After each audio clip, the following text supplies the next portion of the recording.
Sziasztok! Én Bánhalmi Kata vagyok, és köszöntelek titeket az Itt vagyok legújabb epizódjában. Egy kétrészes sorozat első részeként ma az egóról beszélgetünk.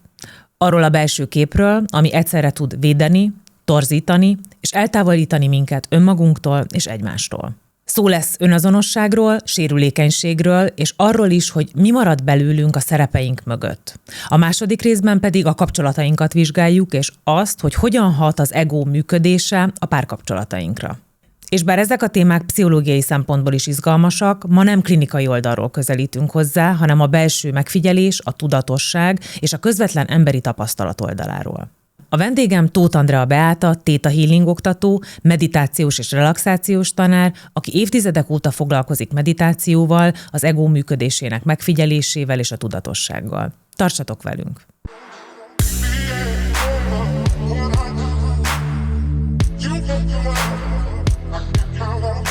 Ez az Itt vagyok, élet és egészség podcast Bánhalmi Katával.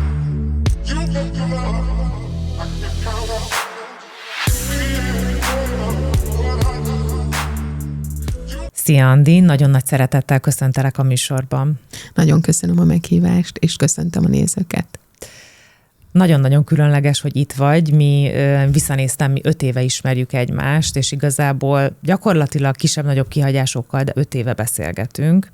És hát formálódott egy olyan téma, amiről úgy gondoltam, hogy a beszélgetésünket nagyon jó lenne kinyitni. Onnan indul a gondolatmenet, a témafelvetés, hogy ma egyre inkább arról szól a világ, hogy kívülről hogyan látnak minket, hogy hogyan mutatjuk meg magunkat a social médiában, milyen eredményeket érünk el a munkába. Nagyon-nagyon erőteljesen a külsőségen van a hangsúly, hogy mi az, amit magunkból mutatunk, és az a megfigyelésem, hogy ha nagyon sokáig vagyunk egy olyan szerepben, vagy egy olyan működésben, ami a kifele mutatásról szól, az láthatatlanul elkezd hatni a belső működésünkre, ami aztán hatással van az emberi kapcsolatainkra, a saját magunkkal való kapcsolatunkra, és egyáltalán arra a kérdésre is, hogy tulajdonképpen kik is vagyunk mi valójában. És párhuzamosan ezzel a gondolattal, ugye ma egészségügyi szempontból a magány az egyik legfontosabb egészség befolyásoló tényező. Egyre többen élnek magányosan, ebből ilyen tényleg elképesztő számok vannak, akár Európa szerte, de Magyarországon is azt hiszem, hogy ilyen 60% körüli az, aki azt vallja magáról, hogy már élt magányosan. És ez a kettő jelenség, ez az én felvetésemben valahol biztos, hogy találkozik, ez az elképesztően erős magányosodás, és ez a kifele mutatott élet, és azt a célt tűztük ki magunknak, hogy egy kétrészes beszélgetésben, az első részben ebben az egóról fogunk beszélgetni, és aztán majd a második adásban arról, hogy hogyan hat az egó a kapcsolatainkra. Az első kérdésem hozzá, hogy egyáltalán el tudjunk indulni valahonnan, hogy mit jelent az egó valójában? Ehhez, hogy ezt a témát körbejárjuk, fontos, hogy egy nagyobb távlatból lássuk az életünket. Amiről szeretnék majd itt beszélgetni veled, az arról szól, hogy mit jelent egyáltalán az emberi létezés, és ha ezt megértjük, akkor fogjuk azt is tudni, hogy milyen részekből áll az emberi létezés, és ebben az egónak milyen szerepe van, egyáltalán hogyan keletkezik az emberi létezésre jellemző az ego.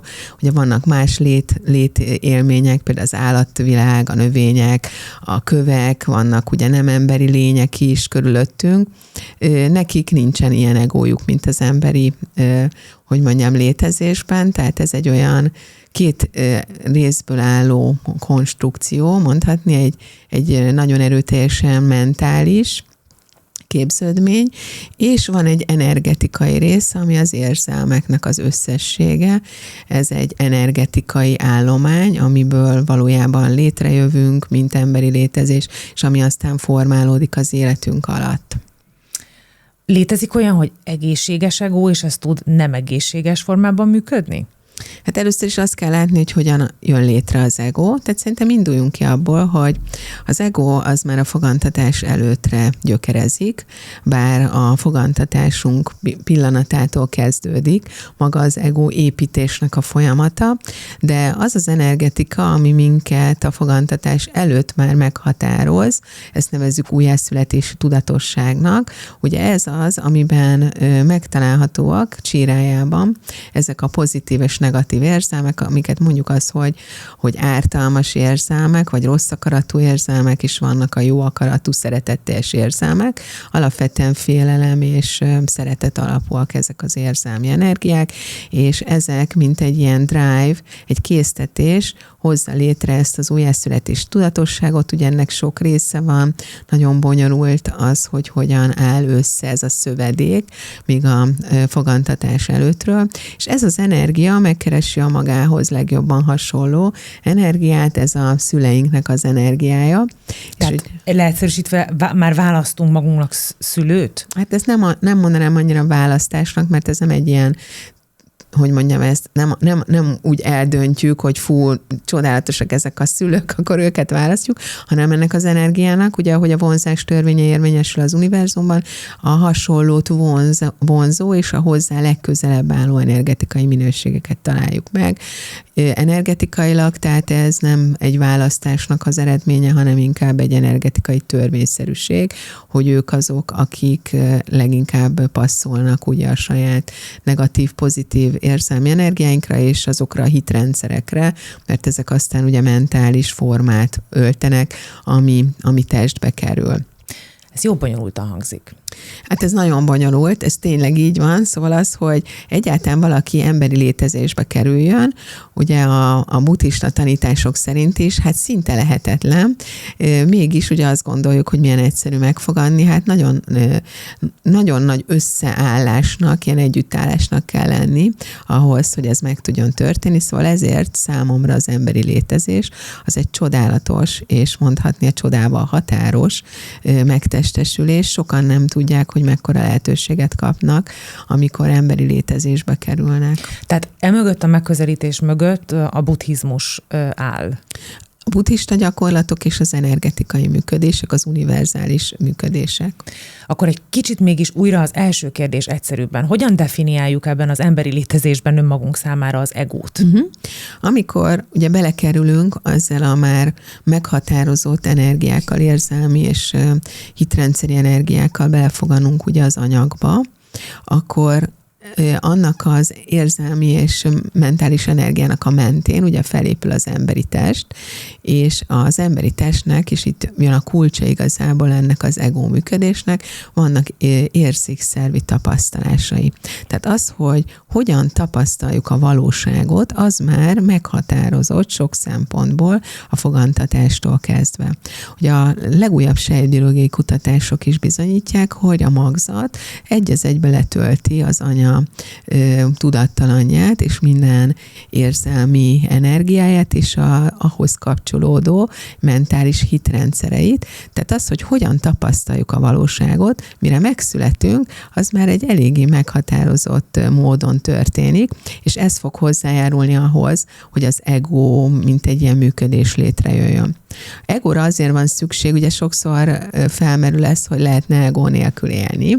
Ugye valójában egóra azért van szükség, mert az emberi létezésben ezek az energiák olyan formát nyernek, mintha látszólag, mintha különálló lények lennénk, és univerzális szempontból ugye energetikai működések vagyunk, de azzal, hogy ilyen önálló lét lehetőséget kapunk, ezzel szükséges magunkat életben tartani. Tehát az egónak a legszimpatikusabb működése az az, hogy életben tart minket, és azt keresi, hogy hogyan tudunk valamilyen szempontból létezni, és testben maradni.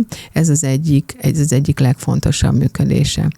De nagyon fontos azt is látni, hogy van rengeteg negatív működése, ami annak a következménye, hogy hozunk téves elképzeléseket már ebből a fogantatás előtti állapotból, különböző tapasztalásokból, ezek nem csak emberi tapasztalások, hanem az univerzumban szerzett különböző létélmények, és ezeknek van egy csomó tévedése, amit már eleve tévesen hittünk el, ezeknek nagy része magunkkal kapcsolatos. Az emberi létezésbe csak úgy lehet belefogadni, ha vannak negatív érzelmi energiáid és pozitívak. Mind a kettőre szükség van, ugye ez egy polarizált létezés, az emberi létezés, és az ego működését is az fogja azt a feszültséget létrehozni és fenntartani, hogy tulajdonképpen a negatív elképzeléseinket elhisszük, és megpróbáljuk ezeket kompenzálva bebizonyítani, hogy nem igaz.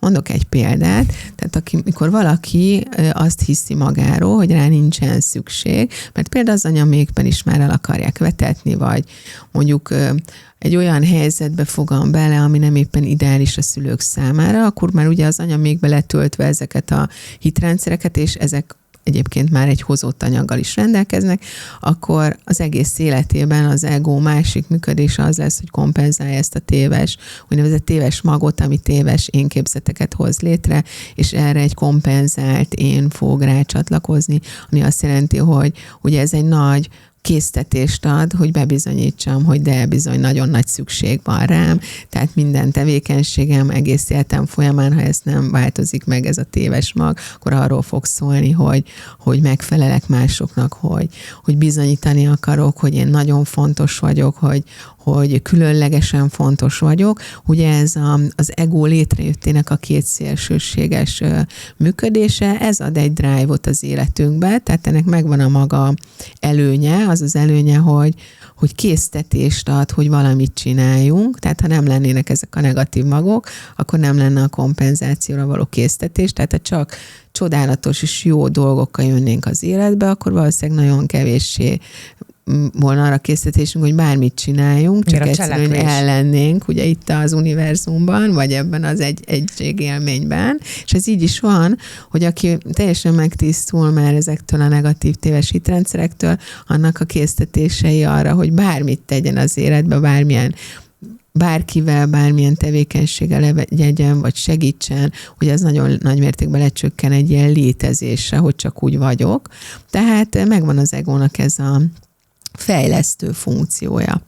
De nagyon fontos megemlíteni, hogy az ego az csak egy része a személyiségünknek, az még egy csomó más összetevőt is kap, ennek azért alapján, ezeknek a téves magoknak is, természetesen a pozitív összetevőknek is, mert nem csak negatív érzelmekkel vagy tévedésekkel érkezünk, de amit nagyon fontos hangsúlyozni, hogy ott van ez az újjászületési tudatosság, ami független olyan szempontból az egótól, hogy ugye ez még előrébbre vonatkozik, még a fogantatás előttre, mielőtt még nem vagyunk anyagban.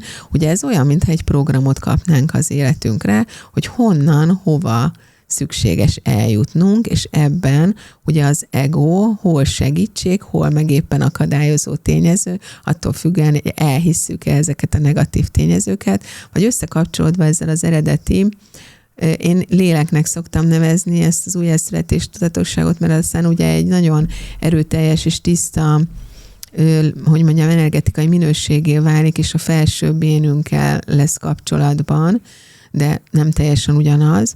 Ugye ez az a részünk, ami az univerzum törvényével összhangban mindig a szeretetteljesség felé halad. Ez a célja, hogy megértsük, hogy ezek a negatív és téves hitrendszerek, ezek nem igazak, és a kompenzált énünkről is rájöjjünk arra, hogy az sem úgy igaz, amit szeretnénk, hanem hogy visszacsatlakozva, hogy a valódi önmagunkra ténylegesen egy boldog, örömteli életet tudjunk élni. És ez a nagyon nagy különbség, bocsánat, csak hogy lezárjuk, hogy az ego az nem a boldog, örömteli élet felé halad, míg ez a fajta tudatosság, vagy lélek, bárminek nevezzük, ugye ennek van egy célja azzal, hogy a boldog, örömteli, szeretetteljes kapcsolódás felé menjünk.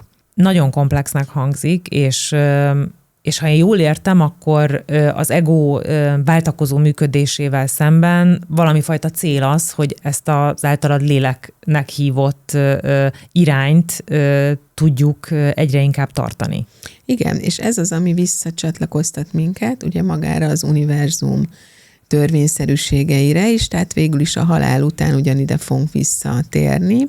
Alapvetően az én tapasztalatom szerint, ugye nagyon sok meditációs gyakorlatot, transzlégzést és egyéb megváltozott tudatállapotban lévő munkát folytattunk az utóbbi 30 évben, és ennek következtében most már kimerem jelenteni, hogy mindannyian ugye a szeretetteljes fényből származunk, onnan jövünk le ezekkel a tévedésekkel az emberi létezésbe, és alapvető célja az életünknek, hogy ezeket megtisztítva, az emberi tudatmezőt tisztítva, mert ez nem csak a saját történetünk, hanem az egész emberiségnek az energetikai minősége, visszatérjünk ebbe a szeretetteljességbe. Mit jelent ez a hétköznapokra vetítve? Hogyan működünk mi a mindennapjainkban az egónk által vezérelve? Itt csatlakoznék vissza az érzékszervekre. Hogy ahogy megérkezünk ebbe az emberi létezésben, ez így már érthető, hogy van egyfajta beprogramozottságunk arra, hogy bármit tapasztalunk az érzékszerveken keresztül, az azonnal tudattalanul valamilyen értékelés alá vesszük. Tehát így aztán mondjuk egy csecsemő vagy egy kisgyerek az egóját a mentén építi fel, hogy azokat a tapasztalatokat, amiket a szüleink keresztül, ugye az első születéstől pillanatától kezdve, meg a környezetből kap, az milyen értékelésé formálja. Ugye ezek a téves magok, ezek befolyásolják ezt, tehát hogy egy nagyon egyszerű példát mondjak, tehát 3 baba 3-féleképpen fogja értékelni ugyanazt az érintést, ugyanazt a simogatást. Az egyik azt fogja érezni, hogy fú, hát én nagyon szeretetedő vagyok, és milyen szeretettel fordulnak felém, milyen jó ez az érzés. A másik baba nem fogja érezni, mert neki az a percepciója, hogy olyan, mintha hozzá se érnének, és az az érzés, hogy le van választva a szüleiről, és a harmadik csecsemő pedig azt fogja érezni, hogy bántják, miközben simogatják, mert az ő beprogramozottsága szerint ez túl erős az az érintés, és mivel azt hiszi, hogy nem érdemli meg a kedvességet, ezért eleve azt fog érezni, hogy őt bántják. Ugyanarról az érintésről beszélünk. Ezt szerintem most bármilyen szülő hallgatja, lehet, hogy ezen a ponton így elengedi a fonalat, mert ehhez azért elég nehéz ehhez a gondolatsorhoz viszonyulni. Hát igazából ugye a babáknak, hogyha megnézzük, nagyon sok csecsemő megfigyelést végeztem, ugye már az első pillanattól kezdve nagyon különböző tudatossági szintjük van, és ehhez nagyon különböző tapasztalási szintjük. Tehát egész ezt tudja mindenki, hogy 3 gyereke van, vagy 5, ugye mindegyik máshogy viszonyul az alváshoz, máshogy fogja az élet dolgait érzékelni, van, aki sokat sír, van, aki egyáltalán nem sír, van, aki állandóan mosolyog, van, aki pedig döbbenten néz, hogy mi történik körülötte. Szóval azért itt már látható, hogy azért sokszor a szülők ilyenkor veszik észre, hogy hát sok minden nem rajtuk múlik, tehát nem csak azon múlik egy babának a jól léte, hogy ők mit csinálnak, hanem azon, hogy mi az a késztetés, és mik ezek az alapvető hozzáállásbeli különbségek. Szerintem ezt mindannyian észrevettük, akik gyerekeket eleve már tapasztaltak. És akkor ugye onnan indultunk el, hogy az ego a mindennapokban, és az érzékszervektől jutottunk el a babákig, akkor ez hogyan hat így vissza? Van. Tehát tulajdonképpen ugye a fejlődés, az ego fejlődésünk az a csecsemőkorból indul, ezért elég fontos ezt látni, hogy ugye itt ezek a nagyon durva tévedéseink, amiket hozunk, hogy mondjuk alkalmatlan vagyok, nem kellek, nincs rám szükség, vagy az, hogy nem vagyok szerethető, nem érdemlem meg a szeretetet, hogy ez óvodáskorban már egész komoly történetek kialakult, tehát ahogy látjuk, hogy viszonyulnak hozzánk, ugye ezeket is elhisszük már, és az ego elkezd ebbe nagyon kellemetlen üzemmódba váltani, ugye minél primitívebb úgymond az ego, minél kisebb korban tapasztalja valaki, annál szélsőségesebb, és annál erősebb ennek a nyomáskényszer ezeknek a tévedéseknek, és annál nagyobb a kompenzációs készség. Ugye itt már látjuk, hogy a kisgyerekek, amikor az az érzésük van, hogy amit csinálnak, az nem jó, nem kap támogatást, mondjuk sírnak, és látszik, hogy mindenki ideges ettől, vagy toporzékolnak, és ettől dühösekké válnak a külvilágból ugye a visszajelzések, akkor azonnali elfojtás alá kerülnek ezek az érzelmek, szintén öntudatlanul végezzük ezeket a mechanizmusokat. Szóval az ego abban támogat minket a túlélés érdekében, hogy olyan viselkedési módokat, olyan megküzdési módokat, túlélési módokat, megoldásokat találjunk, ugye, amik az életben maradásunkat szolgálja. Mi történik akkor, amikor feltételes a szeretet? Tehát amikor mondjuk egy gyerek, akár ilyen óvodáskorba, vagy akár előbb, a teljesítményéért kap elismerést a szüleitől? Uh-huh. Ugye ebben az esetben ugye az egónak az üzenet, az lesz az ő a tapasztalata, hogy bizonyos viselkedési módok, megoldások, azok támogatást kapnak, tehát ezeket megtehetem, a többit viszont nem, amit szeretném, tehát egy nagyon torzult ugye ego működés jön létre, aminek az a következménye felnőtt korban, hogy csak akkor kapok szeretetet, figyelmet, támogatást, ha azt csinálom, amit elvárnak tőlem. Ellenkező esetben nem vagyok jó, nem vagyok érdemes a szeretetre, és nincs létjogosultságom. Ugye ez lesz az egónak a tévedése, hogy az ego mindig ilyen téves következtetéseket is levon abból, ami történik, és ehhez hozzá kapcsol öntudatlanul nagy részt, persze ezek utána már tudatossá is válnak felnőtt korunkban, de öntudatlanul megoldásmódokat is kínál. Tehát elkezdjük azt a fajta tévedést magunkénak érezni, hogyha nem felelek meg az elvárásoknak, akkor nincs létjogosultságom. Ugye nagyon sok felnőtt, akivel dolgozom a terápiákon, egyszerűen teljesen hiányos az a fajta létélménye, hogy én önmagamért vagyok szerethető, azért, mert létezem, és hogy van egy univerzális támogatás, ami csak azért jár nekem, mert létezem. Egyszerűen nem is értik ezt, hogy csak az a téves következtetésük lett, ugye babakortól kezdve, hogy ha megfelelek az elvárásoknak, akkor van értelme a létezésemnek, ha meg nem, akkor meg jobb, ha nem létezem. Szóval ez egy nagyon, nagyon döbbenetes ego tévedésé válik. És hogyan lehet ezt jól csinálni? Tehát hogyan lehet szülőként például egy gyereket úgy szeretni, hogy ne csak azt érezze, hogy akkor jó, hogyha teljesít, vagy hogyha megfelel? Szét kell választani. Ugye ezen a ponton látjuk azt, hogy a mi nyugati életünknek a nagy tévedése, hogy magunkat az ego működésekkel azonosítjuk. A szülők is a gyerekeket azzal azonosítják, amit csinálnak, ugye amilyen reakcióik vannak, ahogy a külvilág eseményei szerint működnek. És ez egy nagyon fontos tévedés. Tehát meg kell különböztetni, hogy van a gyerek, aki egy lény, egy szeretetteli lény, őt feltétel nélkül elfogadom, mert ő keletkezett, ugye abból a szeretetből, vagy bármilyen helyzetből, ugye, amit mi szülőként létrehoztunk, és ezt meg kell különböztetni attól, hogy mit csinál ez a gyerek, hogy milyen tevékenységei vannak, hogy viszonyul a dolgokhoz, és rámutatni ugye szülőként arra, hogy ezek hol ártalmasak, hogy ezek hol nincsenek a szeretettel összhangban, hol jönnek elő rossz akaratú dolgok, vagy egyszerűen olyan dolgok, amik nem az együttérzésből, vagy a racionalitásból fakadnak. Tehát ezt a két dolgot a szülőknek szükséges ketté választani. Na de ha ő maguk is, ugye így értékelik magukat, hogy én az vagyok, aki ilyen-olyan, olyan, és ennek mentén értékelem magam, tehát az egóval azonosítom magam, akkor nem képesek erre, hiszen honnan lenne erre mintájuk. Pont ez jutott eszembe, hogy hogyan tudok én szülőként jól jelen lenni a gyerekem életében, hogyha a saját magamban nincsenek ezek a kérdések tisztázva. De akkor ezek szerint ez tényleg valahol inkább ott kezdődik, hogy a szülőnek is tudatosítania kell saját magában a saját működését. Így van, vissza kell csatlakozni a felnőtt korban, akkor van lehetőségünk. Általában 30 éves kor körül jön el az a létélmény, hogy különbséget tudok tenni a között, hogy mi történik velem az életben, hogy milyen működéseim vannak, és hogy mint lény vagyok, egy univerzális lény. Ugye általában azt mondják, hogy 30-35 éves korra fogalmazódik meg a kettő közötti különbség, mert rálátok arra, hogy van valaki, aki túlmutat az egón, aki látja ezeket, hogy mit csinálok, és aki különbséget tud tenni, hogy ez most jó akaratú, vagy rossz akaratú dolog, ebben van szeretet, vagy nincs. Tehát rádöbbenünk arra, hogy nem vagyunk azonosak jó esetben, ugye az egóval. Itt ugye azt mondom, hogy nem vagyunk azonosak az egóval. Nagyon sok helyről hallani azt a fogalmat, hogy önazonosság. Mit jelent egyáltalán? Ez egy teljesen más mondjuk tényező.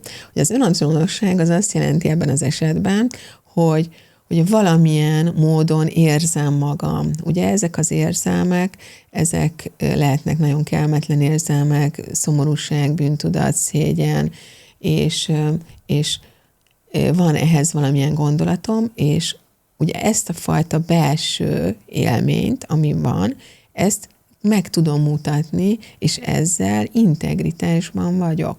Ugye ehhez az kell, hogy az ego már egy harmonizált állapotban legyen, tehát képes legyek arra, hogy elfogadjam azt, hogy vannak téves elképzeléseim, vannak sérültségeim, vannak téves mintáim. Tehát az önazonosság az saját belső magunknak a megmutatása, az önazonosság része az, hogy amit belőle érzek, és amit kívül teszek, az ugyanaz. Tehát nincs különbség. Ugye a legtöbb embernél sajnos ez egyáltalán nincs így, tehát teljesen más, hogy érzem magam belül, és abban a helyzetben egy teljesen más viselkedést és egy reagálást mutatok. Ugye, ami, ha belegondolunk, nagyon szomorú, mert azt jelenti, hogy elutasítom egy részemet, azt gondolom, ugye pont a feltételes szeretet mentén, hogy ezeket nem lehet a felszínre hozni, nem mutathatom meg a szomorúságomat, a csalódottságomat, nem merem kifejezni a félelmeimet, ugye, mert úgy gondolom, hogy ezek nem fognak olyan fogadtatást kapni, ami ezzel a fajta külvilággal való megfeleléssel összhangban lennének. Tehát, hogyha jól értem, akkor az ego nem egy jó vagy rossz dolog, hanem egy olyan része az emberi létezésnek, amiről 30-35 éves korunkban elkezdünk tudni, tehát tudatosan, jó esetben tudatosan kezdjük el azt kezelni, hogy nem vagyunk tökéletesek, és vannak hibáink, és elrontunk dolgokat, és ennek a külső és belső összhangja, vagy ennek a felvállalása vezet így az önazonossághoz, igen. Amikor én valójában tudom, hogy nem azt, hogy ki vagyok, hanem hogy hogyan működöm, vagy hogy... Hát egyáltalán, hogy érzem magam. Tehát ugye ehhez az kell, hogy összekapcsolódjak a belső érzéseimmel, és legyen arról egy tiszta képem, hogy belülről hogy érzem magam. Ugye ez is egy probléma, mert nagyon sok ember egy olyan mentális ilyen mintába kerül, vagy működésbe, hogy leválasztja a belső érzéseit a külső viselkedésről. Tehát olyan, mintha kívülről ugye az látszik, hogy teljesen egyetért, együttműködik, jól van, és kiderül, hogy elmegy a vécére, és ott összeomlik, és elkezd sírni, és akkor nem értik a külvágom. És mi történt? Hát olyan normálisnak nézett ki, most pedig kiderül, hogy teljesen más van a mélyben. Ugye ezek mindenki számára nagyon ijesztő működések, amikor rádöbbenünk arra, hogy már nem tudjuk tartani ezt a külső képet, és ugye ezek a belső bizonytalanságok már annyira kontrollálhatatlanná válnak, hogy a felszínre törnek. De ugye ami a legfontosabb megértés az az, hogy miért torzult el ennyire az ego működés a mi életünkben. Ugye ez volt a legizgalmasabb. Mit jelent, hogy érted itt az eltorzulás? Tehát, hogy mi itt a torzulás? Hát amiről beszélünk, hogy már nincs összhang. Értem. Nincs összhang a belső állapotok és a külső viselkedés között. Tehát ugye ez rendkívül megnehezíti az emberi kapcsolatokat. Mert ugye azok egyfajta ilyen konszenzuson alapulnak, hogy beszélgetünk, te mondasz valamit, én is mondok valamit, egyetértünk, nem értünk, de elhisszük egymásnak, hogy amit a másik mond, az úgy van. Elhisszük, hogy amit mutat, érzelmet, az úgy van. Na most abban az esetben, amikor ugye az egónak már ez a torzulásai, de az önelfogadási ugye problémák miatt már nem képes ezt a fajta összhangot tartani, ugye akkor nagyon kiszámíthatatlanná válik a kapcsolat, hiszen valakivel megbeszélek valamit, és 5 perc múlva teljesen másképpen reagál, vagy elkezd dühöngeni, vagy a másiknak azt mondja, hogy ez borzalmas volt ez az egész beszélgetés, nem is értem, hogy mit keresek én itt. Szóval, hogy ugye ez egy teljes bizonytalanságot hoz létre mindenki számára, mert nem lehet így együttműködni, vagy együtt lenni, hogy valójában amit látok, az nem az, ami van. Ugye a következő beszélgetésünkben ennek a mélyébe fogunk belemenni, viszont visszakanyarodva itt az előző példához, amikor valaki kifele mutat valamit, majd valójában belül teljesen más történik. Igen. Mik azok az apró jelek, amiből ezt valaki fel tudja ismerni saját magában, mert nekem az a tapasztalatom, hogy ezt a legnehezebb magunkban is tényleg meglátni, és felismerni azt, hogy ezzel valamit kéne kezdeni. Hát ehhez kell visszakapcsolódnunk a testérzetekre. Ugye az emberi létezésben az, hogy van testünk, vannak érzékszerveink, ez a legnagyobb lehetőség a fejlődésre.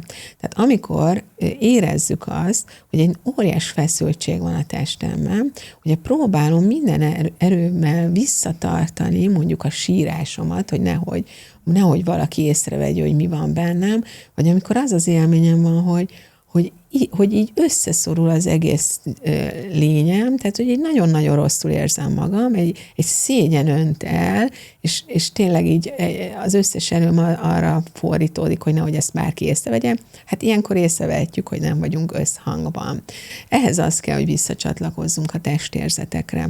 Ugye az egónak például az egyik ilyen téves működés, hogy teljesen leválasztja a testérzeteket, annak okán, hogy ne kelljen szembesülni ugye a valódi érzésekkel, hogy ne zavarják meg ugye ezeknek a maszkoknak, meg egyéb ugye külvilágban vetített képnek az érzetét, de valójában azért mindenki érzi a testében, hogy valami egész más zajlik. Hát ugye a betegségek utána azok mutatják a legjobban, amikor valakinek irritábilis bélszindrómája lesz, magas vérnyomása, ugye egyéb cukorbetegség, ugye ezek mind azt mutatják, hogy valahogy nagyon nem vagyok összhangban a külső működéssel, a belső érzelmeimmel.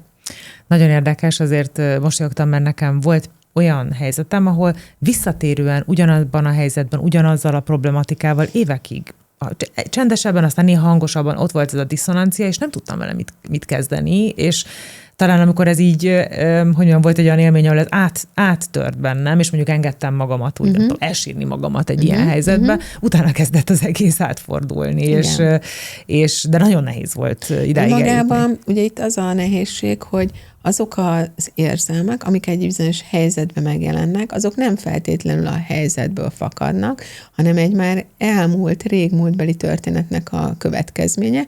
Tehát amit átéltem mondjuk egy megszégyenülés gyerekkoromban, ahogy bántak velem, amit hoztam ebbe az életbe, a generációból rengeteg ilyen érthetetlennek tűnő érzelem fakad, és akkor ugye azért is kínos ez a dolog, mert nem értem, hogy most itt nincs senki, aki engem amúgy bántani akarna, vagy a helyzet nem indokolja ugye azokat a nagyon kellemetlen érzelmeket. Tehát ugye, ha egész őszinték vagyunk, akkor ilyenkor ugye a technikája ennek a dolognak az, hogy figyelem a testemet, és érzem, hogy itt van valami érzelem, és utána vissza kell ezt térni, és megnézni, hogy de honnan jön ez a abszolút ide nem illő érzelmi csomag, ez a nagyon negatív reakció, hiszen ez az életemben egy akadály lesz, hiába próbálom elfojtani, előbb-utóbb valamilyen betegség formáját ölti, vagy valamilyen viselkedési zavar, kényszeres működésnek az alapja lesz, tehát ezek nem tűnnek el nyomtalanul. Ugye sokan azt gondolják, hogy ha elfojtják, akkor az eltűnik, de valójában nem. És így vagy úgy megjelenik. És mit kell akkor ezen a ponton ezzel csinálni? Tehát, ha mondjuk véletlenül van olyan, aki magára ismert ebben az érzésben, akkor ezzel mit kell kezdeni? Ugye, ha valaki már gyakorlat ebben, a test megfigyelésben, akkor abban a helyzetben, amikor megjelenik ez az irreális érzelmi csomag, ugye már akkor figyelheti a testét, hogy itt van egy félelem, egy szomorúság, egy csalódottság, egy szégyenérzet, és ez az érzelem, ez ahogy figyelem, ugye úgy oldódik ki a testből, csak azzal, hogy hagyom, hogy így nem akarom elutasítani, nem akarom elfojtani, hanem érzem, hogy ez ott van. Mondok egy példát, legutóbb történt velem. Ugye volt egy olyan élményem, hogy akárhányszor valaki valamilyen negatív kritikát megfogalmazott velem szemben, azonnal éreztem ezt a szívdobogást, azt a feszültséget a gyomorban, a szégyent, és akkor próbáltam már magamban mindenféle önigazoló gondolatokkal megmagyarázni, hogy miért nincs igaza. Szóval elég kellemetlen volt, macerás, aztán utána, amikor vége lett, akkor persze utána leültem, és figyeltem még tovább a testemben, hogy ez hogy gyökerezik, és ezeket szépen oldottam ki, mert csak ennyit kell csinálni, hogy figyeljük, hagyjuk, hogy legyen, és az energia magától fog feloldódni attól, hogy megengedem, hogy ez legyen, hogy átadom magam ezeknek az érzelmeknek. Ugye ez az, amit meg kell tanulni, hogy lehetséges negatív érzelmeket is érezni, anélkül, hogy önigazoló gondolatokkal a másikra hárítanánk a felelősséget, hogy miért beszélt velem így, most azért érzem magam így, mert tudtam, hogy nem azért. És az legutolsó alkalommal azt vettem észre, ugyanígy, ugyanaz az ember, tehát megvannak ezek az emberek, akik ilyen jó trigger pontok, hogy lehet tudni, hogy ő biztos, hogy valahogy úgy tudja ezt mondani, ami valamilyen múltbéli élménynek a hatását tudja előidézni, és akkor figyeltem magam, és nagyon jó érzés volt, rájöttem, hogy semmilyen negatív érzelmem nincs, figyelem, amit mond, értem a lényegét, nyitott vagyok arra, nyitott vagyok a megoldásokra. Hát csoda jó élmény volt. Ugye ez most a közelmúltban történt, azért tudom ilyen pontosan felidézni, hogy ez működik. És rengeteg szorongást a testemből így tudtam elengedni az évek alatt, mert rengeteg szorongással jöttem ebbe az életbe, tehát nem csak a szüleimtől, vagy az anyukámtól csatornáztam le az anyamékben, hanem a generációból, és ezek sejtszinten ugye ott voltak a testem, és bármilyen helyzetben voltam, mindig ezt a szorongást éreztem, állandóan, szóval elég hatásos volt ezzel kapcsolatban, hogy az elfojtás helyett, amit ugye mondjuk gyerekkoromban vagy fiatalkoromban tettem, hogyan lehet egy egész másfajta módon visszakapcsolódni önmagunkra. Ugye az ego az nem csak belső történet, hanem ugye, ahogy beszéltük, önvédelem is, illetve önpozicionálás is. Miért van az, hogy különlegesek akarunk lenni? Miért félünk a középszerűségtől? Ehhez is vissza kell ahhoz csatlakoznunk, hogy ugye ez nem egy általános emberi vágyakozás, szóval vannak olyan népcsoportok, ahol ez nem egy igény, hogy különlegesnek lenni, sőt, ugye a csoporttagjának lenni, az sokkal biztonságosabb, ugye az ego úgy érzi, hogy akkor maradok életben, hogyha egyforma vagyok a többiekkel. Szóval ez az újkor emberének az élménye, mégpedig azért, mert nagyon materialistává vált a létezésünk, és rendkívül módon leváltunk erről az élményről, hogy van egy közösségi élmény, hogy mi nem egyedülálló lények vagyunk, hogy az emberi létezés az nem egy egyedülálló létezés, de amikor leválunk ezekről mondhatjuk azt, hogy szellemi dimenziókról, vagy a teremtőről, vagy az isteni önmagunkról, bármilyen is nevezzük, ugye erről a tiszta mezőről, amiből keletkeztünk, akkor egyre inkább elhisszük azt, hogy mi önálló lények vagyunk. És ez az önállóság, ugye az, hogy egyedülállónak érezzük magunkat, ez bizony együtt jár azzal is, hogy az ego törekvése az, hogy ha már önálló vagyok, és hogy mondjam, így lemondtam a kapcsolódásnak a biztonságáról, akkor keressen egy másik fajta biztonságot. Na hát mi az a biztonság, amiben a létezésem biztosította azt, hogyha különleges vagyok? A különlegesség kétirányú megint csak, ez a legérdekesebb benne. Nagyon rossznak is lehet különlegesnek lenni, szóval ez nem azt jelenti, hogy különlegesen jó vagyok, hanem különlegesen gonosz vagyok, vagy ártalmas, az ugyanúgy az egónak a tápláléka, tehát mind a kettőben élvezi a létezést, és a középszerűség az olyan, mintha nem léteznék. Általában az emberek egy ürességgel és egy ilyen életértelmetlenséggel azonosítják, és azt gondolják megint csak ugye a feltételes szeretet miatt is, hogy csak akkor van létjogosultságom, ha valami különlegesen kiemelkedő jó vagy rossz dolgot teszek, ugye akkor érzem azt, hogy az életemnek van értelme. És ez az, ami miatt például folyamatosan visszajelzéseket akarunk kapni? Ugye a visszajelzések az azt jelenti, hogy alapvetően bizonytalan konstrukció az ego. Ugye, ahogy mondtam, ebben a kettő szélsőségben tapasztalja magát, ugye a nagyon negatív hitrendszerekben, és a nagyon pozitív, ugye kompenzált elképzelésekben. De alapvetően egyik sem igaz. Tehát itt a feszültség ott van, hogy tudom valójában, hogy én sem ez nem vagyok, sem az nem vagyok, hogy a kettő között, ahogy említettem, egy tiszta szeretetenergia vagyok, tehát nagyon nehéz ennek a struktúrának ugye fenntartani magát, hogyha nincs kívülről valami megerősítés, hogy akkor most tényleg ez így rendben van, hogy a kettő szélség vagyok, hogy akkor melyik vagyok, nagyon rossz, vagy nagyon jó. Szóval egy ilyen nagyon kiszolgáltatott állapotba hozzuk magunkat akkor, ha az egóval azonosulunk. Tudsz hozni erre olyan példát, akár nyilván név nélkül, de így a saját tapasztalatodból, hogy jobban értsük ezt az állapotot, hogy milyen helyzetekben tud ez például így előkerülni? Igen. Az egyik ilyen esetem az arról szólt, hogy valaki tehát már az anyamékben az volt az élménye, hogy egy ikertestvér miatt, hogy ő maradt életben, és ez egy nagyon erős bűntudattal járt, sőt, azzal a tévedéssel is együtt járt, nyilván ez hozta magával, mint téves magot, hogy én miattam halt meg, hogy én akartam életben maradni, elvettem az ő életenergiáját, ugye ez egy tudattalan dolog, amit hozott az anyamékből. Orvos lett, méghozzá gyerekorvos. egész életében ezt a kompenzált működést erősítette magába, hogy nekem meg kell menteni ugye a gyerekeket, hiszen én alapvetően egy gyilkos vagyok, mármint ez mind tudattalanul zajlik. És ugye ebben a feltételrendszerben, ugye amikor ez a feszültség ott van, hogy mikor bukom le, hogy igazából ártalmas vagyok, ezért aztán egyre több gyereknek kell segítenem, ugye rendkívül boldogtalannak élte meg az egész létezését, a munkáját is. Tehát mondhatnánk pedig, hogy milyen csodálatos munkája volt, de mivel ez egy kompenzált működés volt, ezért ő nem érezte önazonosnak. Amikor hozzám került, ugye akkor ezt a tévedést kitisztítottuk, hogy ő nem tehet arról, meg igazából ugye senki nem tehet arról, hogy kimarad életben, ugye ez az életenergiának a saját története, hogy neki igenis volt egy életfeladat, egy életcélja. Ezzel együtt, hogy ez megszűnt, ez a nyomás, hogy ő egy nagyon ártalmas valaki, az is megszűnt, hogy kompenzálnia kelljen, úgyhogy ott hagyta ezt az orvosi praxisát, és teljesen mással kezdett el foglalkozni, amiben boldogan támogat embereket, tehát az emberek támogatása megmaradt, mert azért ugye ez egy életfeladat, életcél dimenzió nekünk, tehát nem arról van szó, hogy véletlenül kapjuk ezeket az ego működéseket, hanem meg kell tanulnunk valamit, tehát ő azt megértette, hogy neki az emberek segítése egy feladata, csak nem a kompenzált módon, és nem azon a módon, ami neki nem volt kényelmes, így aztán utána megtalálta az örömteli munkáját. Itt akkor maga az örömtelenség egy jel, tehát hogyha mondjuk én úgy vagyok benne a mindennapjaimban, hogy érzem, hogy nem tudom, hogy mi van, de csak, tehát hogy nincsen feltétlenül rá racionális magyarázatom, csak érzem, hogy valami nincs a helyén. Akkor ez már egy jel arra, hogy érdemes elkezdeni utána mennünk? Hogy... A boldogtalanság az első jele az ego téves működésének.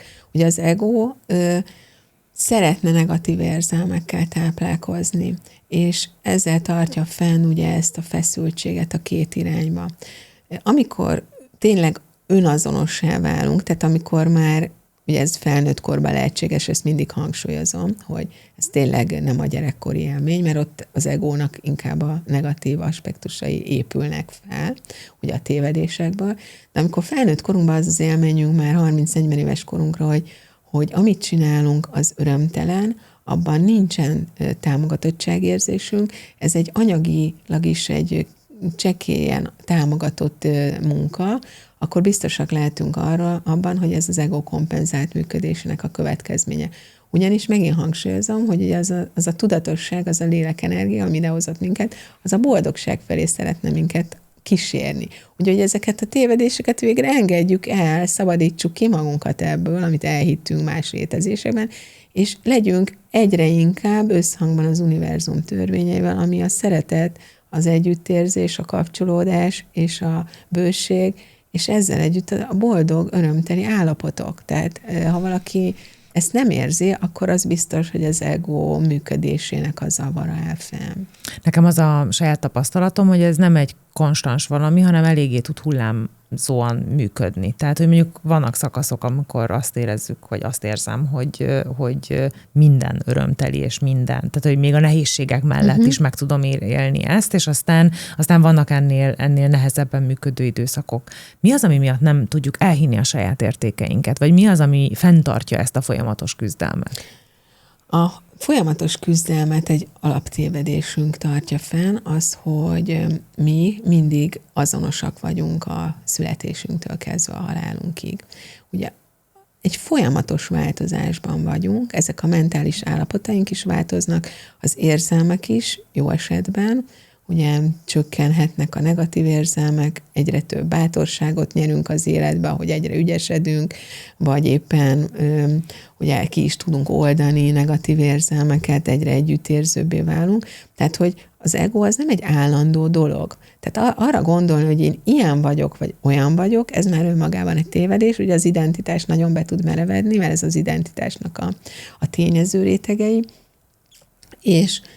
és ezért aztán nagyon sok embernél látom ezt egy valódi akadálynak az öröm felé és a változás felé, hogy elhitte konkrétan, hogy nekem nem lehet jobb az életem, én csak ilyen vagyok, én nem vagyok képes kommunikálni, én bezárkózó vagyok, én gyáva vagyok, és akkor ezeket a tényezőket tartogatva, ezeket jól megerősítve valódi akadályává válik a fejlődésnek. De fontos látni, hogy nem, az ego is, a személyiségünk, az egész létélményünk itt az emberi létezésben egy folyamatosan változó konstrukció. Elindulunk valahonnan, ugye egy alapenergiából, és az felépíti ezt az ego struktúrát, aminek a lebontása vagy az átalakítása a fő célunk az életünk második felében, ugye felnőtt korban, és annak a megértése, hogy nekünk nem kell ilyennek lenni, vagy olyannak, ezeket elhisszük, ezek csak hitrendszerek, és amikor az érzelmeket is átalakítva, mert az érzelmeken múlik, hogy érezzük valójában magunkat, akkor az egész struktúrát tud alakulni, fel tud oldani, hát ez a lényeg a személyiségfejlődésnek, hogy ez lehetséges az egónak a harmonizációja, ezzel a lélekkel való összhangba hozása, rájönni arra, hogy igen, volt egy célja a léleknek, hogy mit szeretne ebbe az életbe megtanulni, ezek amúgy erények, tehát nagyon pozitív dolgok miatt jövünk ide, nem a szenvedés miatt jövünk, sokan ezt is elhiszik, hogy itt azért vagyunk, hogy szenvedjünk, egyáltalán nem, ez egy teljes tévedés. Erények miatt, azért, hogy megtanuljuk a türelmet, megtanuljuk az együttérzést, a kommunikációt, megtanuljunk adni, befogadni, megtanuljuk, hogy mit jelent bölcsességben létezni, mit jelent a kedvesség erénye, szóval rengeteg ilyen dolog az, amit hát valójában tanulunk itt. Tehát akkor a szenvedés nem feltétlenül szükséges például a fejlődéshez? Egyáltalán nem szükséges. Ez egy nagyon nagy tévedés, valójában egészen őszintén azt tudom mondani, hogy a szenvedésből nem fakad pozitív, fejlődés. A szenvedés az egyik alapja annak, hogy valaki rossz akaratúvá válik, ami miatt jó akaratúakká válunk, úgymond, vagy arra az útra térünk, az az együttérzés. Tehát az, hogy megtanulunk a szenvedéssel együtt érezni, de ez nem a szenvedésnek a gyümölcse. Tehát szenvedés nélkül is lehet együtt érezni, ugye azok a nagy tudatosságú lények, akik már eleve úgy születnek, hogy együtt tudnak érezni, és vannak ilyen gyerekek, csodálatos, hogy már az egészen pici gyerekek együtt éreznek a bogarakkal, meg minden lénynek a szenvedésében, meglátják, hogy a szüleik szenvednek, anélkül, hogy ők szenvednének. Tehát ez nem szükségszerű. Mégis, ugye nagyon sokszor ezt tapasztaljuk, hogy a szenvedésen keresztül, úgymond, de nem amiatt, hanem csak azzal, mint egy párhuzamosan fejlődik az együttérzésünk. Tehát egyáltalán nem szükségszerű a szenvedés, és minél többet szenvedünk, annál negatívabb irányba tudunk fejlődni. Ugye ez a kifele mutatott kép és a berögzült tudás önmagunkról, erre a modern életben elképesztően ráerősít a social media. Ugye azt, hogy mi kialakítjuk magunkat valahogy, és folyamatosan azt mutatjuk kifelé. Ezt te hogy látod, hogy hogyan torzítja, vagy egyáltalán nehezíti ezt az egészet a social media jelenlétünk? Azt tudnám mondani, mint hogy minden az életben lehet pozitív módon használni, és lehet negatív módon használni. Attól függően, hogy milyen tudatossági szinten vagyunk, és hogy még az alacsony rétegekre azt mondanám, hogy amikor több a félelem az energetikai rendszerünkben, mert annak van egy ilyen, mondhatjuk, hogy van egy ilyen energetikai testünk, ugye, ami az érzelmeknek az összessége, hogyha 50%-nál több a félelem, ugye akkor ez a social media, ez nagyon ártalmas lesz, mert állandóan arra fogjuk használni, hogy összehasonlítgassuk magunkat másokkal, és rájöjjünk arra, hogy milyen hiányaink vannak. Ugye ez a 50% fölötti létélmény, ez arról szól, hogy kiszolgáltatottak vagyunk, másoktól függ a létezésünk, és ugye alapvetően a negatív érzelmek túlsúlya miatt ugye nem örülünk mondjuk mások örömének, hanem éppen irigyekké vagy féltékenyekké válunk, tehát még jobban megerősödnek a negatív érzelmek, szorongást vált ki, szégyenérzetet, hogy én még mindig itt tartok, tehát ez attól függ, hogy az érzelmi fejlettségi szinten hol állunk.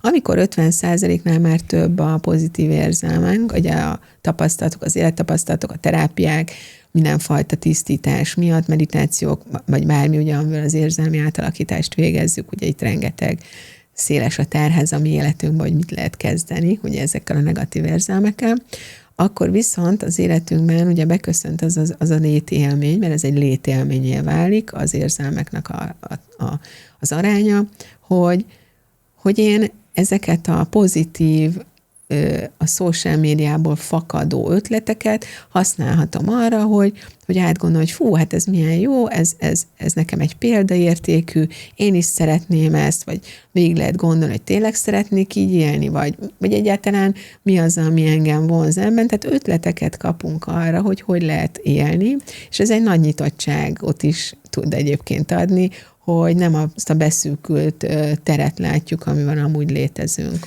Ugye ez a befogadói oldal, de amikor mi vagyunk, tehát mi gyártjuk a tartalmat, akkor viszont nekem az a része is felmerül itt kérdésként, hogy amikor egy picit másnak vagy többnek akarjuk magunkat mutatni kifelé, mint amik valójában vagyunk, ez ugyanúgy az egónkkal, vagy az egó működésünkkel összefüggésben van.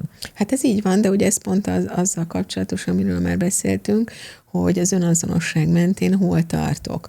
Tehát az a személy, aki az önazonosság mentén működik, az a médiában való megszólalásaiban is beszél arról, hogy ilyen-olyan nehézségeim vannak, vagy hogy honnan, hova jutottam el. Tehát nem csak arról fog beszélni, hogy milyen csodálatos vagyok. Ugye, mert már nem itt tart. Tehát mindenki azt mutatja, mondhatjuk így, nagyon leegyszerűsítve, ahol tart, igen, amilyen az ego működése, és hát ilyen szempontból sajnos mindenki lebuktatja magát, úgymond. Igen, de szerintem azért nagyon fontos, mert sokan hajlamosak a social médiát hibáztatni, hogy mert amióta van social média, azóta így rosszabb, meg úgy rosszabb az élet, miközben amit te mondasz, az meg azt a részét világítja meg, hogy az életnek egy újabb felülete, ahol gyakorlatilag ugyanaz a működés megjelenik, ami a tudatossági szintünkből fakadóan a mindennapi offline életünkben is ott van. És ez igaz a felnőttekre, de nem igaz a gyerekekre, meg a serdülőkre. Tehát amit viszont tényleg nagyon fontos hangsúlyozni, hogy a kialakuló, nagyon merev és rigid ego, ugye, ami a gyerekeknek, meg a serdülőknek leginkább ugye a serdülőkre nagyon jellemző szélsőséges módon való működés, viszont felfokozza. Tehát az ő számukra viszont valóban ártalmas, mert ők még nem tudnak valójában még nem értik ezeket a különbségeket, nem értik, hogy miért érzik magukat rosszul, nincs ez az önreflexiójuk, nincs lehetőségük arra, hogy erről kommunikáljanak, és ezért rendkívül ártalmas az ő szempontjukból, mert az ő kialakulatlan egójukat viszont nagyon megbolygatja. És mit szoktál javasolni a szülőknek így a gyerekeikkel kapcsolatban, hogy szimplán ne engedjék, vagy szabályozzák, vagy beszélgessenek róla? Mi a jó út a social médiában? Szerintem a beszélgetés. Ugye most már nagyon szabályozni nem lehet, mert ugye minél jobban próbálja valaki szabályozni a gyerekénél, annál inkább rá fog függeni, mondhatni, mert ezt tudjuk, hogy a serdülők pont azt csinálják, amit nem szabad. Ugye ez az ő saját önfelszabadításuknak az útja, tehát még csak azt sem mondom, hogy ez nincs rendben, mert ez rendben van, hogy megtanulják azt, hogy ők mik valójában. Az egyetlen dolog, amit lehet csinálni, hogy beszélgetni kell arról, hogy mit jelent egyáltalán megmutatkozni, hogy ki miért mutat meg úgy, ahogy megmutatja magát, hogy mi az, amit ő kitesz magáról, és ez milyen üzenetet fog a külvilágban adni, mit jelent az, hogy irigység és féltékenységmentes mondjuk együttérzés, vagy együtt örülés mások örömének. Én például nagyon boldog vagyok, ugye az én koromban már, ugye én onnan jövök, ahol még telefon se volt, tehát ilyen szempontból én attól, hogy mások kirakják, hogy mit csinálnak, meg mindenféle örömteli dolgokat látok, ez nekem nagyon nagy öröm, mert én akkor egyrészt látom őket, akiket amúgy nem látnék, másrészt meg együtt tudok örülni velük. Na de hát ugye amikor valaki nem ebben az állapotban van, hanem éppen egy depresszív, szorongó, önmagát kereső állapotban, ugye ahogy a serdülők nagy részét találjuk, nekik ez nem egy örömteli látvány, hanem egy még szélsőségesebb negativitás felé elvívő dolog. Szóval ezekről beszélni kell a gyerekekkel, hogy a fiatalokkal, hogy mit találnak. De talán ott indul a dolog, hogy elfogadni a negatív érzéseket, nem? Tehát nem azzal van a baj, hogy valaki éppen irítséget, vagy valami negatív érzést érez, hanem hogy azt érezhesse. Az, hogy így van, meg az, hogy mit kezd ezzel. Ugye azok a gyerekek, akik már a serdülőkorukra eljutottak egy úgynevezett önazonosságig, szóval így elfogadják magukat úgy, ahogy vannak, mert azt kapták a családjukba, hogy alapvetően rendben vannak. Nekik nyilván egyszerűbb lesz, és nyilván az is, hogy jobban tudják szelektálni, hogy mit akarnak megnézni, mit nem akarnak, hogy a TikTokon miket néznek, milyen céllal nézik ezeket. Tehát van egy jobb rálátásuk arra, hogy mit szeretnének egyáltalán a social médiából, mit szeretnének kivenni maguknak. Tehát én ezt látom például a saját gyerekemnél, hogy a lányom például olyan videókat nézeget állandóan, még ilyen kreativitásra sarkalják. Hát ez például nagyon jó, hogy a TikTokon mindenféle videók vannak, és mindig elmondja, hogy fú, most ezt néztem, akkor szóval, hogy szerintem ez rendben van. A kisfiam állandóan történelmi, meg politikai podcastokat nézeget, mert őt meg ez érdekli. Szóval, hogy nem feltétlenül, hogy mondjam, ártalmas ilyen szempontból, azt kell látni, hogy ezek a mai gyerekek már azt is megtanulják, hogy mire használják ezt az egész felületet. Szerintem nagyobb probléma van a fiatal felnőttekkel, vagy a 30 évesekkel, akik még nem tanulták ezt meg, és mindent néznek, és folyamatosan azt látják, hogy mi a különbség a saját életük és mások élete között. Az ego sötét oldaláról beszéljünk még egy kicsit, hogy mi történik akkor, amikor nagyon elbillen a mérleg. Hogyan függ össze például az ego a manipulációval? Az ego sötét oldala az, hogy nagyon szélsőséges, negatív érzelmeket él meg, és ezeket a negatív érzelmeket nem tudja kontrollálni, tehát nincs ez a kifejlett kontrollfunkció, és rengeteg nagyon intenzív félelem és szorongás keletkezik ebből. A manipuláció ugye az egy olyan, megint csak egy megküzdési mód, tehát azért azt tudjuk, hogy ez nem véletlenül alakul ki valakinél, tehát alapvetően ugye az a célja a manipulációnak, hogy ezt a szorongást, félelmet, ezt csökkentsem magamban, hiszen olyan szintűvé válnak ezek a negatív érzelmek, annyira nem tudom vele mit kezdeni, és azonosulok velük, hogy elkezdem a környezetemet azt szerint befolyásolni, hogy ugye a saját életbe maradásomat segítse, vagy a saját mondjuk így jó énképemet, egyáltalán azt, hogy van értelme a létezésemnek, szóval azt megélhetővé tegyem, és elkezdem ugye ezért aztán másoknak az érzelmeit befolyásolni, hogy azt kapjam, ami nekem szükségem van, elkezdek ledegradálni másokat azért, hogy saját magamat jobbnak érezhessem, ugye olyan technikákat kezdek el alkalmazni, ami miatt ugye azt gondolom, hogy így most biztonságban vagyok. És ugye emögött mindig az a bizonytalanság van, hogy az életem nem jó irányban halad, hogy nem lehetek biztos abba, hogyha nem én irányítom, nem kontrollálom a külvilágot, akkor jó dolgok történnek. Ugye valójában az ellenkezője az igaz, minél jobban kontrolláljuk, ugye annál torzultabbá válik. A valóság annál inkább nem a jelenben vagyunk, de ugye itt az a félelem van, hogyha azt látnám, ami van, az elviselhetetlen számomra. Tehát ha saját magamat látnám úgy, ahogy vagyok, hogyha észrevenném, hogy mennyi ártalmas, rossz akaratú gondolatom van, vagy kívánságom, vagy késztetésem, hogy az annyira elviselhetetlen az egónak, hogy ezeket a praktikákat veti be ugye másokkal szemben, mert itt ugye arról van szó a manipulációban, hogy nem hagyom, hogy mások szabad akarata érvényesüljön, mert azt a kockázatot se vállalom, hogy valaki olyat mondjon, vagy olyat csináljon, ami ugye számomra kellemetlen. Én sokszor hallom ezt az üzleti életben, sokszor hallottam, hogy valaki azt mondja, hogy én nem vagyok manipulatív, tehát persze a munkában igen, mert azért el kell érni azokat a dolgokat, de amúgy amikor tehát csak a munkára hagyom ezt a működést, és akkor elérem, amit szeretnék, és aztán hazamegyek, és tök máshogy működöm. Ez egy mekkora illúzió? Hát egy nagyon nagy. Szerintem ez egy óriási, ugye, mert itt pontosan megint csak az önazonosság nem működik. Tehát ugye pont arról van szó, hogy én azt gondolom magamról, hogy egy őszinte ember vagyok, és ez az őszintesség mentén működöm, csak a munkámban vagyok manipulatív. Ugye az a kérdés, hogy mitől félek ezek szerint, azt gondolom, hogy a munkámban nem működik az őszintesség, vagy nem működik az önazonosság. Tehát ott valami egész más képet kell mutatni. Ugye nyilván itt erről van szó, hogy ott valahogy a félelmeimnek az igaz oldala. Persze megkérdőjelezhetjük, hogy mennyire tud akkor őszinte lenni a mindennapok részeként, hiszen ez egy működés, egy idegrendszeri működésé válik. Tehát itt nagyon fontos az, hogy az idegrendszer beprogramozottsága már nem tud különbséget tenni, hogy most a magánéletemben vagyok, vagy a munkahelyemen. Hát meg önmagában én azért ezt eléggé megkérdőjelezem, hogy van olyan, hogy magánéleti én, meg szakmai én, egyén van, nem? Hát Tehát, így van. hogy... Hát ezért mondom, hogy az idegrendszerünk az ugyanaz.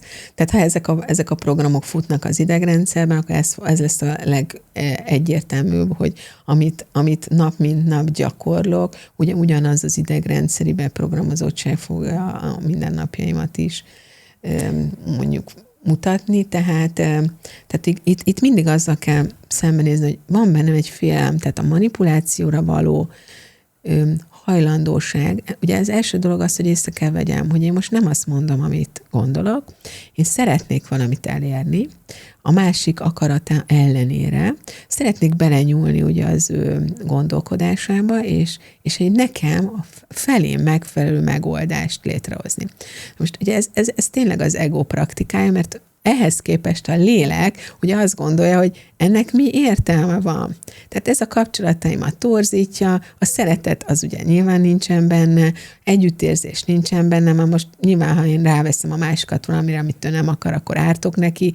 Szóval, hogy észrevenni ezeket, hogy egyáltalán magamban először is látni ezeket, a manipulációs technikákat, ugye nem olyan egyszerű, kivéve, ha már van az egóval egy harmonizált működésünk, mert akkor abban vagyok érdekelt, hogy az egóm a legjobban szolgálja ugye a hétköznapokban ezt a lélekműködést, és ez lehetséges. Szóval a jó hír az, hogy lehetséges az egót megtanítani arra, hogy az élet feladataimat a lehető legjobban végezze, manipuláció nélkül. Ehhez viszont arra van szükség, hogy ez az önazonosságunk, ez fejlődjön, és észre tudjuk venni, hogy hol van a félelem, ami ezt megakadályozza. A másik ilyen fogalom, amit még mindenféleképpen szeretnék behozni, az a narcizmus, hiszen ugye ez minden irányból ömlik most, hogy hirtelen mindenki narcisztikus lett, pontosabban mindig nem a beszélő, hanem az, akivel éppen jár, vagy találkozott, vagy akivel foglalkozik. Mit akar pontosan a narcisztikus dinamika? Ehhez vissza kell nyúlnunk oda, hogy hol keletkezik. És még egy dolgot szükséges szétválasztani. Az, hogy valakinek vannak narcisztikus személyiségvonásai, vagy egy narcisztikus személyiség zavara van, ez két teljesen különböző dolog.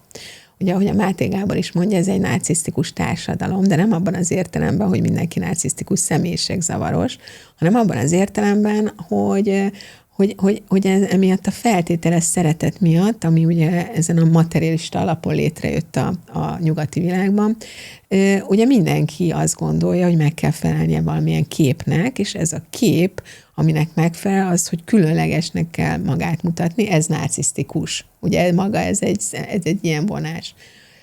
A narcisztikus személyiségzavart viszont nagyon fontos megérteni, hogy ez hogyan keletkezik, mert szerintem ez az, ami nagyon sok ember számára érthetővé teszi, hogy miért viselkednek úgy azok az emberek, ahogy.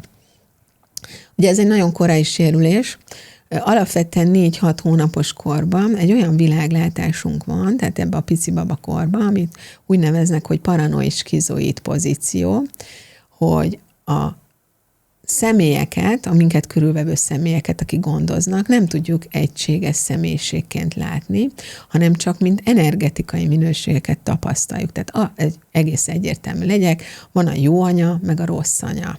Ugye a jó anya, aki jön, amikor szükség van rá, aki szeretettel simogat, rám néz, és van a rossz anya, aki nem jön, aki ideges, aki nem ad enni, tehát ez a hasítottság ez ebben az időszakban teljesen normális, mert így tapasztaljuk a világot, tehát nincs még képessége, hogy az egónak, hogy ezt egységben lássa. Ebben az időszakban, 4-6 hónapos korban, hogyha valaki nagyon szélsőséges érzelmi reakciókat kap, akkor ez a 2 nem tud a következő pozícióba lépni, a 6-12 hónapos kor, az az úgynevezett depresszív pozíció, aminek az a lényege, azért depresszív, mert rájövünk arra, hogy ez a személy ugyanaz. Elkezd összeérni a 2, és rájövünk arra, hogy mi is bántjuk ezt a szemét, ő is bánt minket, tehát valójában elkezdünk szomorúságot érezni, hogyha mondjuk beleharapok az anyukám mellébe szoptatás közben, és látom, hogy ez rossz neki, hogy akkor már van egy ilyen érzékszervi tapasztalatom, hogy ezt én okoztam. Tehát elindul egyfajta együttérzés, szomorúság, és ez az integrált személyiség felismerés, ez elkezd felépülni. 12 hónapos korra alakul ez ki. De abban az esetben, amikor a 4-6 hónapos korban nagyon súlyos bántások érnek egy kisbabát, tehát mondjuk fizikailag bántalmazzák, nagyon, nagyon durván egyedül hagyják, ugye az egyedül hagyás az például az egyik nagyon durva tényező, amit csinálnak, például a különaltatás ezért is nagyon-nagyon káros, mert rengeteg félelem ugye megjelenik.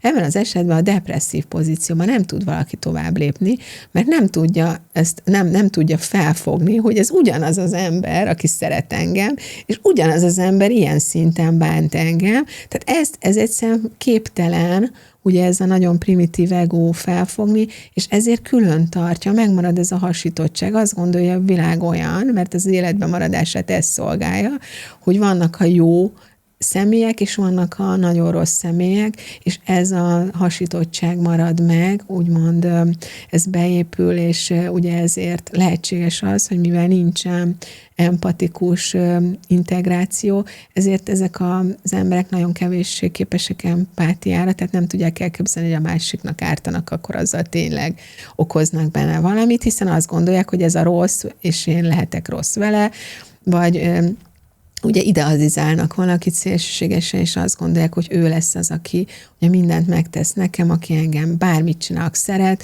Szóval egy ilyen teljesen torz személyiség és valóságkép alakul ki ebben az időszakban. Ez a minta, ugye a mi korunkban azért erősödött fel ennyire, mert már a saját szüleink is olyan szélsőséges érzelmi, bántásban és hiányokban szenvednek, hogy nem veszik észre, hogy a csecsemőnek mire van szükség. Tehát már a szüleink is ugye ezt a fajta hiány állapotot adták tovább. A mi életünkben ez már ilyen szintre fokozódott, hogy gyakorlatilag az élménye van egy csecsemőnek, hogy nem figyelnek rá, ez nem ugyanaz az ember. Egyszerűen olyan, te nem lenne ott. És ez a hiány ebben a hasítottságban marad meg, tehát ezért generalizálódott úgymond ennyire, hogy nagyon sok, mondhatni, hogy sokkal több, inkább így fogalmazok, narcisztikus személyiségzavarral találkozunk, mint valaha. És akkor talán térjünk át oda, mert ezek azért, tehát, hogy ahogy mesélsz róla, egyszerűen így még ezeknek a megfogása, detektálása és az ebből előrevezető út mindegyik külön-külön és együtt is komplexnek tűnik. Lehet-e ezen változtatni, ezeken a sérült ego működéseken, bármelyiken, amiről ma beszéltünk, és hogyha igen, akkor mi az oda vezető út? Természetesen minden meggyógyítható, az én felfogásomban nincs olyan dolog, ami nem, akár betegségről beszélünk, akár személyiségzavarról. Alapvetően az első is nagyon fontos dolog, egy olyan önreflexiós képességnek vagy tudatosságnak a kialakítása, ami hajlandó ránézni arra, hogy milyen vagyok. Hát ugye mikor jön ez a hajlandóság? Akkor, amikor az életem már nagyon nyomorúságossá, örömtelenné, szenvedéstelivé, kiszolgáltatottá válik, amikor azt érzem, hogy minden napot csak túlélem, akkor ugye felkeltődik ez a lélek részünk, és azt mondja, hogy na jó, ebből elég volt, most akkor legyen már valami változás, és ilyenkor kezdenek el az emberek terápiába menni, amiben nagyon fontos szerepe van, ugye az olyan technikáknak, mint például ugye az a meditáció, amit tanítok is, hogy a saját belső érzelmi tapasztalatainkat és fizikai érzeteinket újra magunkhoz vegyük, mert ugye ezen keresztül fogjuk ezt a nem önazonosságot, és ezt a különbséget érezni. De a legfontosabb az, hogy egyáltalán legyen hajlandóságunk arra, hogy észrevegyük, hogy hol vagyunk ártalmasak. Tehát, hogy észrevegyük, hogy mindannyian ártalmasak vagyunk, mert az egónak alapvetően van egy ártalmas működése, és hogy hol vannak ezek a dolgok, amik magunkkal kapcsolatban is ártalmasak, mert ez az ártalmasság mindig kétirányú. Tehát olyan nincs, hogy én csak magamnak ártok, másoknak nem, de olyan sincsen, hogy csak másoknak ártok, magamnak nem. Ez az energetikai működés mindig kétirányú.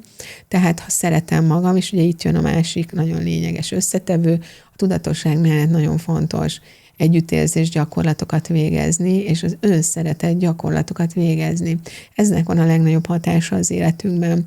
Én ezt tapasztaltam az évek alatt, hogy amikor elkezdtem arra tudatos lenni, hogy hol nem szeretem magam, és hogy ez a önmagam nem szeretéshez hogyan válik ártalmassá mások számára, és elkezdtem ugye olyan szeretőkedvesség és egyéb gyakorlatokat végezni, és megnézni, hogy ezek a téves magok valójában mik, és ezeket kitisztítani, hogy ez a kettő dolog egyszerre tud egy alapvető változást hozni az életünkben.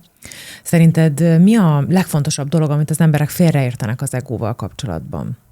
Hát az, hogy azok ők. Hát félreértik, hogy ez igaz. Ugye, ha buddhista szempontból nézzük, akkor nincs én. Tehát nincsen. Ez a konstrukció valójában egy illúzió. Ugye, amit mondtam, hogy szükségszerű az emberi létezésben, mert valahogy az életben maradásunkat kell, hogy szolgálja valami, hogy tényleg akarjunk életben maradni, mert ha nem lenne én, nem lenne egóképünk, ugye ez a tévedés nem épülne fel, akkor bármikor mondjuk elüthetne egy autó, senki nem érezni, hogy fú, mekkora kár érte, hiszen nincs egy én, aki azt gondolja, hogy fú, ez velem történt, ez milyen felháborító. Tehát azt kell látni, hogy az érzékszervi észlelésünk hatására létrejön egy ilyen konstrukció az emberi létezésbe, de ez valójában egy téves énképzet, és észrevenni azt, hogy ez az én, ez folyamatosan változtatható, átalakítható, tisztítható, olyan képességekre tehetek szert, amire azt gondoltam eddig, hogy ez nem én vagyok, hogy bármi meg átalakítható, szóval, ha belegondolok abba, hogy tényleg az évtizedek alatt hogyan változott így az ego működésem, hát elég nagy mértékben, és ugye egy csomó téves hitrendszert is el kell engedni, tehát el is nyitottnak kell lenni, hogyha valami nem igaz, akkor ahhoz ne ragaszkodjak, mert ugye a biztonság kedvéért rendkívül ragaszkodunk ehhez az én képhez is, meg a tévedésekhez. Mi lenne szerinted az első gyakorlati lépés azok számára, akik közelebb szeretnének kerülni önmagukhoz? Az első és nagyon fontos lépés szerintem az, hogy különbséget tudunk tenni szeretetteljes érzelmek és ártalmas, nem szeretetteljes, félelemmel teli érzelmek között. De amikor elkezdjük ezt figyelni, hogy hol van szeretet az életünkben, tehát amikor tényleg jó akarattal, jó indulattal működünk, és hol vagyunk tényleg valamilyen félelemből fakadó, ugye érzelem, ez lehet szégyen, bűntudat, harag, szomorúság, irigység, féltékenység, önsajnálat, gőgösség, bármi, ugye, hogy hol válunk ártalmassá, és ezeket így elkezdjük figyelni magunkban, hogy most melyik működik bennem. Ez egy nagyon nagy lehetőség arra, hogy rájöjjünk, hogy van választási lehetőségünk. Ez viszont egy olyan tudatszinten kell lenni, hogy egyáltalán odáig eljussak, hogy nem akarok ártani. Mert bizony sok ember nem jut el erre a szintre, tehát természetes neki az, hogy ártok másoknak, nem szavarja ez a dolog. Ugye az, hogy nem érti meg, hogyha másnak ártok, magamnak is ártok, sajnos ez a felismerés még nem érkezett meg. És erre hogyan lehet rálátása valakinek, aki ebben az ártó működésben van? Hát úgy, hogy mondjuk a külvilág visszajelzi neki. Tehát az, hogy meghallja vagy nem hallja, ugye az már az ő, hogy mondjam, ez megint csak az egónak a képessége, hogy hajlandó vagyok-e meghallani másoknak a véleményét. Nagyon sok ember például megkérdezi a barátait, a családtagjait, hogy mondják el neki, hogy mikor érzik azt, hogy ártalmas, hogy kontrolláló, hogy erőszakos, hogy nem jó indulatú az, amiket mond. De alapvetően azért magunk is észre tudjuk venni, hogy olyanokat szoktunk mondani, ugye, hogy például mondjak egy nagyon hétköznapi példát. Tehát azt mondani valakinek, hogy fú, hát nagyon rosszul nézel ma ki, mennyit aludtál. Ugye látszólag olyan, te együtt éreznék vele. Valójában egy nagyon rossz indulatú mondat, ugye, mert mi a jó indulat ebbe? Szóval ettől a másik jobban fogja magát érezni? Hát nyilván nem. Mi van mögött? Ugye az, hogy én is rosszul érzem magam, hát lehúzom a másikat. Tehát, hogy így egyáltalán a saját mondatainkat, késztetéseinket, gondolatainkat figyelni, ugye ezért tartok elvonulásokat, hosszabb elvonulásokat, hogy erre legyen lehetőségünk, hogy egész nap csak azt figyeljük, hogy milyen gondolatok merülnek fel, ezek jó akaratúak? Milyen mondatok jelennek meg bennem? Ezek jó akaratúak, vagy éppen ártalmasak? Szóval az önmegfigyelés az nagyon-nagyon fontos. Nagyon szépen köszönöm, hogy mindezt megosztottad. Azt hiszem, hogy a házi feladat az adott, hogy most mindenki, aki hallgat bennünket, meg én magam is ezt a kérdést fel fogom tenni a környezetünknek, és mi pedig hamarosan folytatjuk a következő résszel. Nagyon köszönöm a meghívást. A nézőinek és a hallgatóinak pedig köszönöm a figyelmet, az Itt vagyok egy hét múlva folytatódik, addig is ne felejtsetek el feliratkozni a YouTube csatornánkra, és kövessetek be minket a social media felületeinken. Sziasztok!